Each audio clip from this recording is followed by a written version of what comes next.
रहीम अस्सलाम वालेकुम दोस्तों, मैं हूँ हक नवाज जिलानी। दोस्तों, आज हम बात करेंगे पीटीआई के हवाले से, इमरान खान के हवाले से। कुछ अहम खबरें डेवलपमेंट हुई है, अहम खबरें आ गई है। कुछ पीटीआई के लिए बेहतर है और कुछ खबरें बेहतर नहीं है। पहली खबर हम डिस्कस करेंगे कि इलेक्शन कमीशन ने फैसला सुना दिया है कि जो तकरीबन 2-3 माह से वो पेंडिंग पड़ा था, उन्होंने 13 सितंबर को वो महफूज किया था, लेकिन अब वो सुना दिया है। और उसमें ये दो बातें उसमें हुई है। इनडायरेक्टली पीटीआई को टारगेट भी किया गया है, और एक बात जो अहम हुई है वो ये हुई है कि पीटीआई के लिए जो बल्ले का निशान है, बैट का निशान है, वो मिल गया है। उस पर वो इलेक्शन लड़ेगी। तो ये बात तो वाज़ेह हो गई है कि इलेक्शन में पीटीआई हिस्सा लेगी। लेकिन इसके साथ दूसरी जो अहम बात है वो ये हुई है, इलेक्शन कमीशन ने जो पीटीआई के साथ किया है, यानी इमरान खान को चेयरमैनशिप से हटाने के लिए जो इकदाम उठाया है, और उसमें ये उठाया गया है कि जो पहले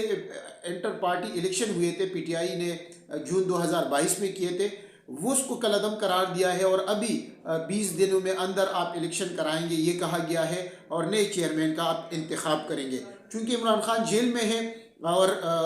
एक मुजरिम है, मुलजिम है सॉरी, और उनको मुजरिमों की तरह रखा गया है। हालांकि मुजरिमों को जेल में रखा जाता है, लेकिन पाकिस्तान में चूँकि उल्टा निज़ाम चल रहा है, मुजरिम जेल से बाहर होते हैं, उनको इलेक्शन कैंपेन, उनको बाहर जाने, मरी जाने, लाहौर जाने, इधर उधर जाने की इजाज़त है। और जो मुलजिम होते हैं वो जेल के अंदर होते हैं, क्योंकि उन पर कोई जुर्म तो साबित नहीं हुआ, कोई सज़ा नहीं है। लेकिन इलेक्शन कमीशन या कंपनी की जो पॉलिसी है, और इसमें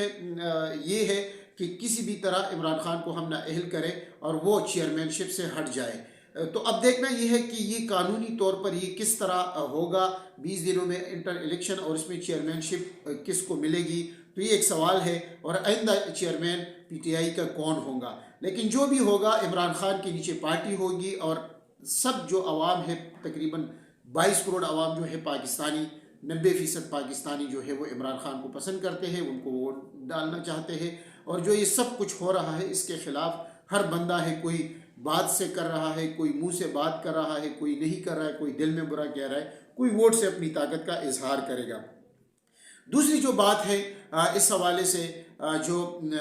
खुसूसी अदालत है नेब के हवाले से, और जो साइफर के केसेस भी चल रहा है, तो साइफर केस में खुसूसी अदालत ने फैसला दिया है कि 28 नवंबर को, यानी मंगल के रोज़, आने वाले जो मंगल का दिन होगा, उसमें इमरान खान को पेश किया जाए। और साइफर केस के हवाले से शाह महमूद कुरैशी इमरान खान को पेश किया जाएगा। और ये बहुत बड़ी डेवलपमेंट इस हवाले से है कि अब तक इमरान खान को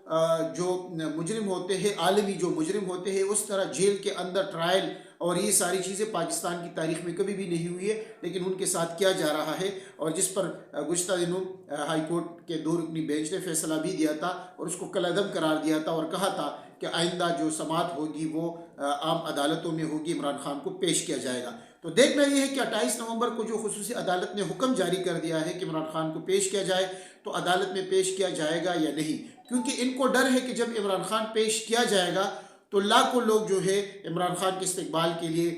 खड़े होंगे, वो इस्तकबालिया के लिए और शानदार इस्तकबाल किया जाएगा, इनको ये डर है। और ज़ाहिरी बात है, अगर इमरान खान को पेश किया जाएगा 28 नवंबर को, तो ये बड़ी कामयाबी होगी, बावजूद ये कि जो केसेस चल रहे हैं, किस तरह केसेस चल रहे हैं। और लेकिन बदकिस्मती ये है कि इमरान खान को अदालतों में भी पेश नहीं किया जा रहा है, और शायद इस हवाले से भी कोई नया हरबा इस्तेमाल करे। लेकिन जो मुजरिम है, जो सज़ाई याफ्ता मुजरिम है, वो अदालतों में भी वो पेश अपनी मर्ज़ी से हो रहा है। उसकी जो गाड़ी है वो अदालत के दरवाजे पर रुक जाती है, और इमरान खान को जो है जेल के अंदर ट्रायल किया जाता है। तो ये दुगली पॉलिसी जो है ये बेनकाब हुई है। दूसरी जो हम बात करेंगे वो है चीफ जस्टिस के हवाले से, काजी फ़ाइज़ा और कंपनी की जो पॉलिसी थी कि हम इमरान खान को किसी भी तरह हम मुजरिम बना दें और उनको सज़ा करें, किसी भी तरह बदनाम करें, कोई तरीका ये अभी तक इसमें कामयाब नहीं हुई है। उनका काजी फ़ाइज़ा ने जो 190 मिलियन पाउंड का जो किस्सा था लंदन से, और वो जो रकम आई थी, उसके बारे में एक हुक्म जारी किया था। और वो हुक्म जारी करने का बुनियादी मकसद ये था कि हम इमरान खान को किसी भी तरह جو ہے گیر لے اور شاید عمران خان کو کوئی اس میں ہاتھ ہوگا، لیکن اللہ کا قانون جو ہے وہ کچھ اور ہے، اور یہی وجہ ہے کہ انسان جو پلاننگ کرتا ہے، منصوبہ بندی کرتا ہے، وہ الگ ہوتی ہے، لیکن جو اللہ کرتا ہے پلاننگ منصوبہ بندی، وہ ہمیشہ کامیاب ہوتی ہے۔ تو اللہ کی پلاننگ یہ تھی کہ خود جو وہاں پر مشرق بینک تھا، انہوں نے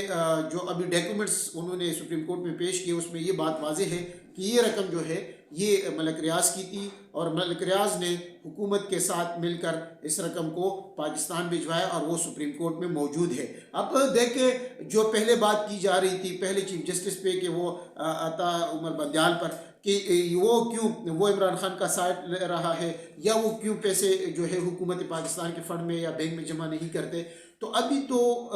جو قاضی فاضل عیسیٰ ہے وہ چیف جسٹس ہے، وہ کوئی پیسے واپس نہیں کرتا، یا پاکستان کے اکاؤنٹ میں جو حکومتی اکاؤنٹ ہے اس میں کیوں نہیں دیتے، تو پیسے تو ادھر موجود ہے۔ اگر آپ کو اس پہ اعتراض ہے کہ ملک ریاض سے ریکوری کیوں عمران خان نے کی ہے، 190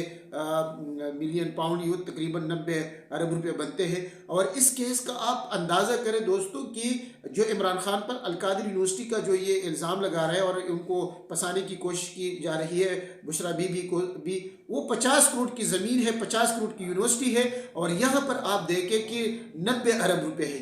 کہ یہ جو ہے 50 کروڑ کی جو یونیورسٹی بنائی گئی ہے وہ بھی عمران خان کی ذاتی یونیورسٹی نہیں، خیراتی ادارہ ہے۔ فرق صرف یہ ہے کہ وہ چونکہ غریبوں کے لیے بنائی گئی ہے، غریب لوگ اس میں تعلیم حاصل کر رہے ہیں، تو ان کو تو ہضم نہیں ہو رہی کہ عمران خان کا نام ہر غریب گھر میں کیوں لیا جاتا ہے۔ تو اصل بات یہ ہے کہ یہ جو سٹوری ہم نے آپ کے ساتھ 2-3 شیئر کی ہے، تو کچھ خبریں تو عمران خان کے لیے یا پی ٹی آئی کے لیے بہت اچھی ثابت ہوئی ہے، اور اچھی ثابت ہوگی کہ عمران خان عدالت میں پیش ہوگا یا بلے کا نشان بھی مل گیا، لیکن جو پی ٹی آئی کا جو الیکشن انٹر پارٹی الیکشن ہے، تو یہ ایک مسئلہ پیدا ہوگا، اور میرے خیال میں میرا اندازہ اس حوالے سے یہ ہے کہ شاید یہ مشکلات کا سبب بھی بنے، اور P T I Imran Khan جو چیئرمین ہے پی ٹی آئی کا، ان کو شاید چیئرمین شپ سے ہٹایا جائے، کوئی دوسرا ہوگا۔ تو دیکھنا یہ ہے کہ پی ٹی آئی پھر کس کو چیئرمین بنائے گی، لیکن اصل بات یہ ہے کہ ووٹ بھی عمران کا، پاکستان بھی عوام کا، یہ سارے عوام بھی عمران خان کے ہیں، یہ ملک بھی ہے، آپ مانیں یا نہ مانیں۔ آج کے لیے اتنا ہی، انشاءاللہ نئی ویڈیو کے ساتھ دوبارہ حاضر ہوں گے۔